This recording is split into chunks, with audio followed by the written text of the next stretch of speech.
Citizens, it's that time. You are officially in the Alert Zone. Welcome to the Alert Zone TV. I am the Wizard Uncle James. I would love for you to become an active citizen.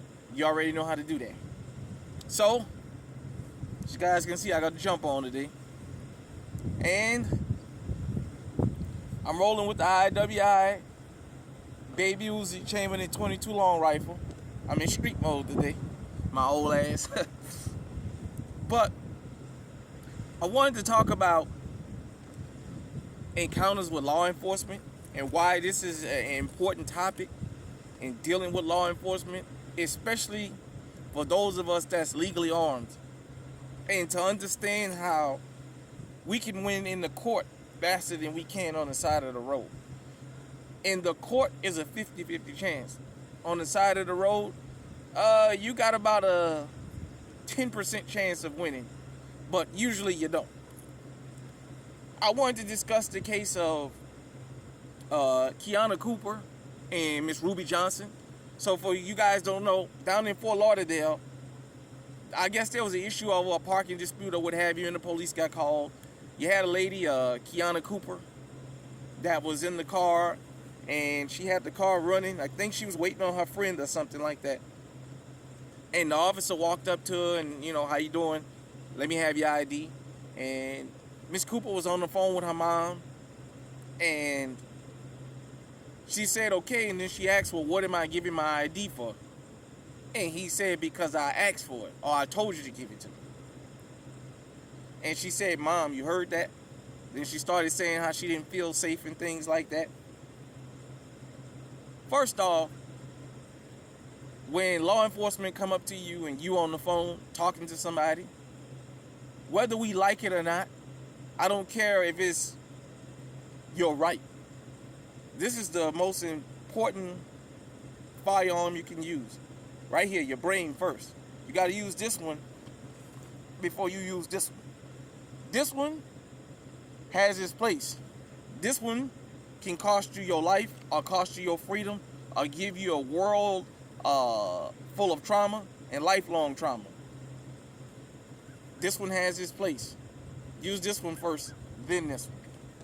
So, for most cops, that agitates them when they talking to people and what have you. He already didn't like the fact that she said, well, what am I giving you my ID for? Because cops feel when I ask you for your ID, you don't question me. I'm law enforcement, you give it to me.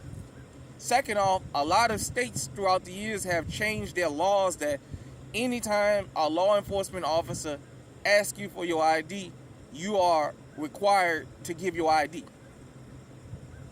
So, she started, I don't feel safe. And he tells her, give it to me or I'm going to arrest you and what have you. And he pulls out the car and she's telling him, but she ain't did nothing. And he does the usual.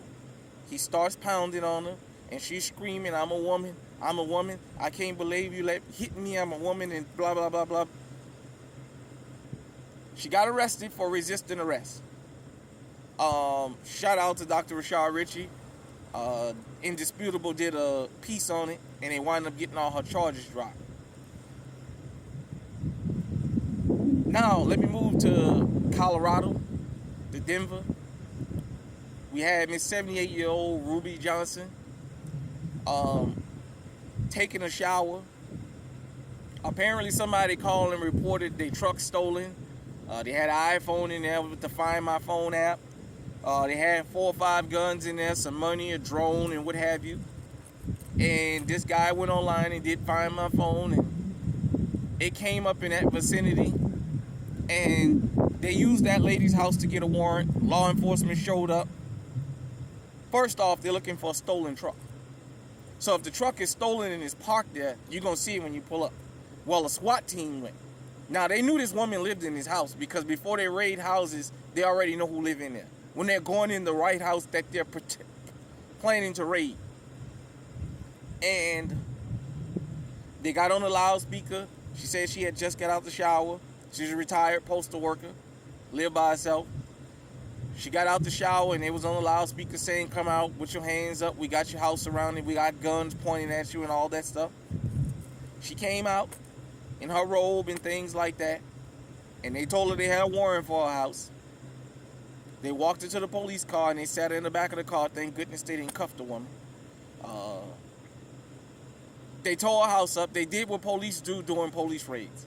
Anytime a police raids your house, they're going to tear your house up. Period, point blank. And they do it on purpose.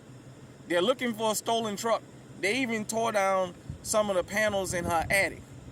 Ain't no goddamn truck in the top of that attic. But they had to justify, well, you think she hiding any of these guns up in here? I told you guys and girls, law enforcement is trained not to ever believe a citizen.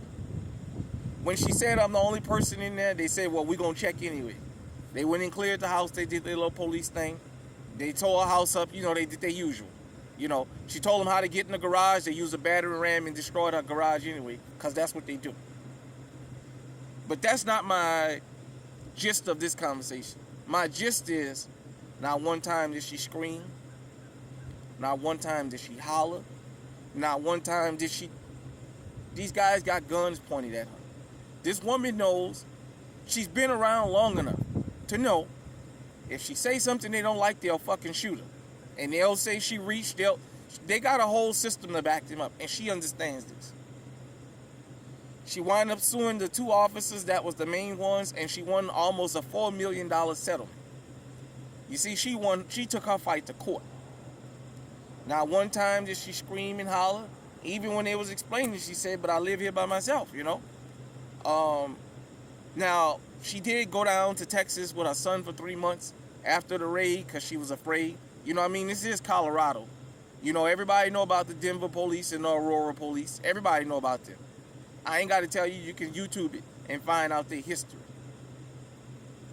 The whole gist of me bringing this up is one woman handled it up here and won in court. Another woman handled it here and went to jail and had to fight to get charges dropped. And she's traumatized forever.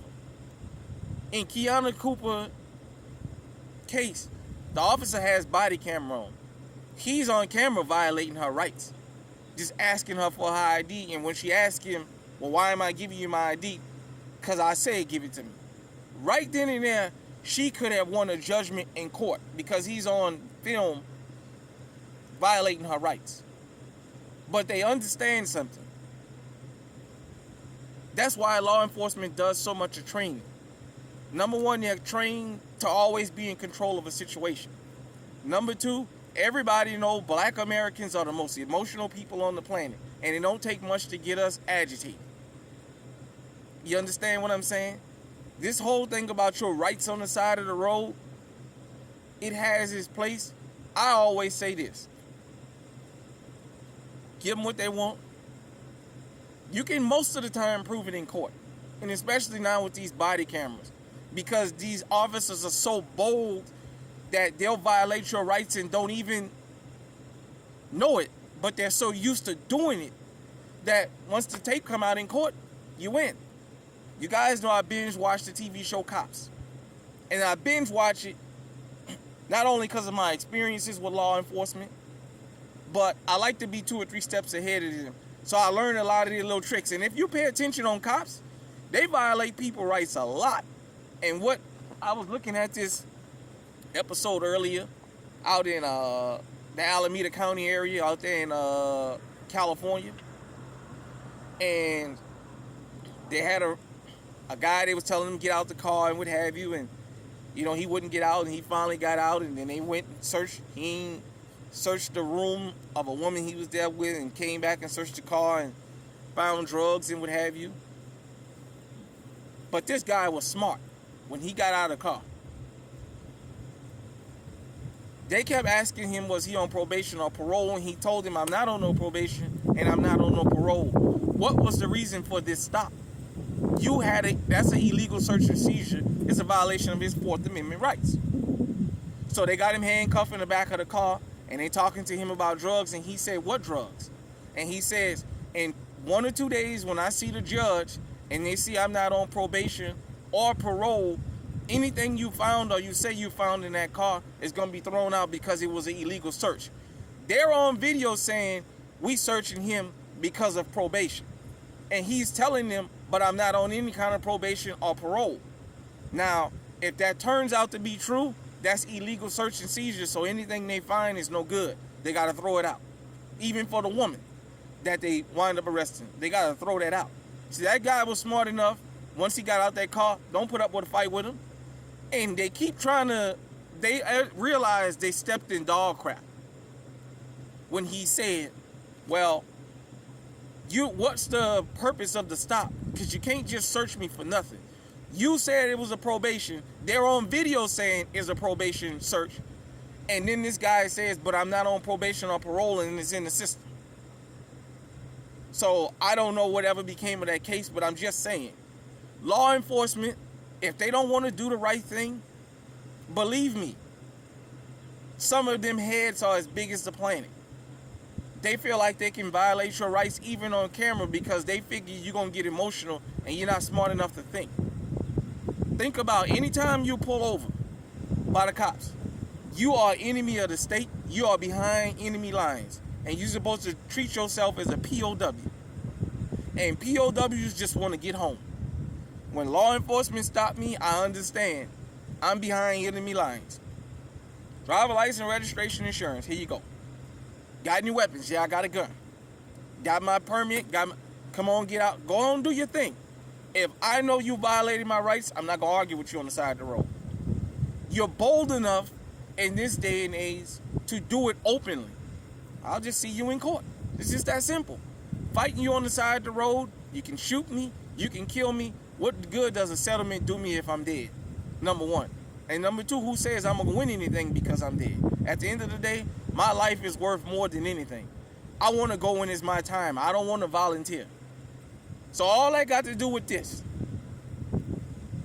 if you legally armed, always think about when law enforcement stop you, you have an enhancement. This is an enhancement for law enforcement. They can shoot you and say you went for a gun. Philando Castile. Even though Geronimo Yanez killed that man on video, the jury still let him off the hook because at the end of the day, Philando Castile had a firearm. And they feel like, well, because he had a firearm, he was going to reach. Even though he did what the officer told him to do. So, shout out to Miss Ruby Johnson. I know you'll never get your peace of mind back after what happened to you in your home. But I just want to shout you out for using this one before you use this one. Your cool and your calm got you through that situation because you had enough guns on you to literally obliterate your house.